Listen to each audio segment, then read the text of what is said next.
ଆଉ ଅଳ୍ପ କିଛି ଦିନ ପରେ ବାବୁସାନଙ୍କର ନୂଆ ଫିଲ୍ମ ରିଲିଜ୍ ହେବା ପାଇଁ ଯାଉଛି ପାବାର୍। ତ ଏହି ଫିଲ୍ମର ସୁଟିଂ ବର୍ତ୍ତମାନ ସମୟରେ ଶେଷ ହୋଇଯାଇଛି।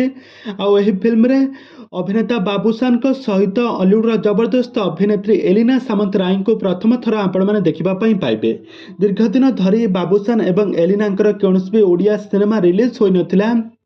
ତାହା ଅଳ୍ପ କେଇଟା ଦିନ ପରେ ବାବୁସାନଙ୍କର ଏହି ନୂଆ ଓଡ଼ିଆ ସିନେମା ପାବାର୍ ରିଲିଜ୍ ହେବା ପାଇଁ ଯାଉଛି। ତ ଏଥିପାଇଁ ଏହି ସୁଟିଂର ଏହି ସିନେମାର ସବୁକିଛିର ସୁଟିଂ ସରିଯାଇଛି। ଆଉ ଏହି ସିନେମାର ଗୋଟିଏ ଗୀତ ମଧ୍ୟ ରିଲିଜ୍ କରାଯାଉଛି, ଯାହାକି ବର୍ତ୍ତମାନ ସମୟରେ ବହୁତ ଚର୍ଚ୍ଚା ହେଉଛି ଏହି ଗୀତ।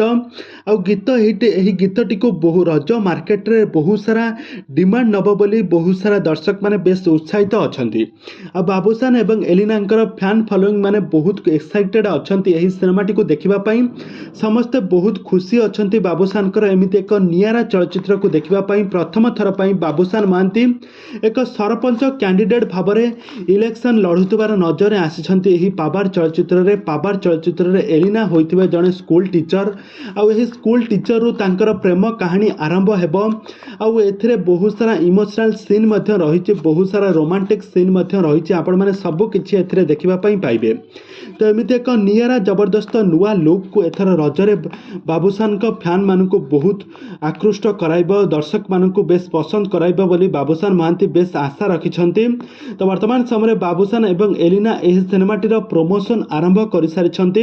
ଆଉ ଏହି ସିନେମାଟିକୁ ଦେଖିବା ପାଇଁ ସମସ୍ତ ପ୍ରେକ୍ଷାଳୟକୁ ଯିବା ପାଇଁ ବାବୁସାନ ଏବଂ ଏଲିନା କହିଛନ୍ତି। ତେବେ ଦର୍ଶକ ବନ୍ଧୁ, ଆପଣମାନେ ବାବୁସାନଙ୍କର ଏହି ପାବାର୍ ଚଳଚ୍ଚିତ୍ରକୁ ଦେଖିବା ପାଇଁ କେତେ ମାତ୍ରାରେ ଏକ୍ସାଇଟେଡ୍ ଅଛନ୍ତି ଆମକୁ ନିହାତି ଭାବେ କମେଣ୍ଟ ବକ୍ସରେ କମେଣ୍ଟ କରନ୍ତୁ। ଆଗକୁ ଏହିଭଳି ଅଲିଉଡ୍ ସମ୍ବଳିତ ବା ସିରିଏଲ୍ ଦୁନିଆ ବିଷୟରେ ଅଧିକ ଖବର ଜାଣିବା ପାଇଁ ହେଲେ ଆପଣମାନେ ଆମ ଚ୍ୟାନେଲକୁ ସବସ୍କ୍ରାଇବ୍ କରି ପାଖରେ ଥିବା ବେଲ୍ ଆଇକନକୁ ଦବାଇ ଦିଅନ୍ତୁ।